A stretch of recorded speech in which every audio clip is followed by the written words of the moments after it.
ইয়া আল্লাহ আমাদের মধ্য থেকে বিদায় নিলেন, জুলাই আন্দোলন করে জুলাই যোদ্ধা হয়েছেন।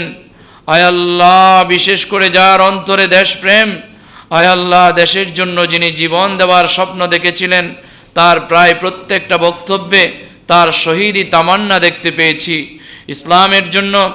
আয় আল্লাহ বাংলাদেশের স্বাধীনতা সার্বভৌমত্বকে রক্ষা করার ক্ষেত্রে আয় আল্লাহ জীবনকে কোরবানি করার স্বপ্ন দেখেছিলেন, ঠিক তাই হয়েছে।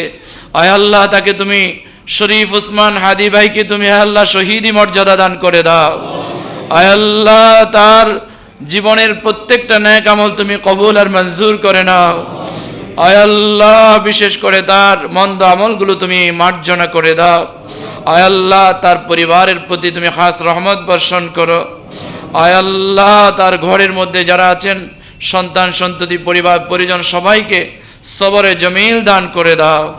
আয় আল্লাহ বাংলাদেশের প্রত্যেকটা ঘরে শরীফ উসমান হাদির মতো দেশপ্রেম ওয়ালা যুবক তৈরি করে দাও। ইয়া আল্লাহ আমাদের বাংলাদেশের স্বাধীনতা সার্বভৌমত্বকে তুমি রক্ষা করার তৌফিক দান করে দাও। ভারতীয় আগ্রাসন থেকে আমাদের দেশকে মুক্ত করে দাও। আয় আল্লাহ ভারতীয় আগ্রাসন থেকে আমাদেরকে মুক্ত করে দাও। পশ্চিমা আগ্রাসন থেকে বাংলাদেশকে হেফাজত করে নাও। ইয়া আল্লাহ বাংলাদেশের উপর তুমি খাস রহমত বর্ষণ করো।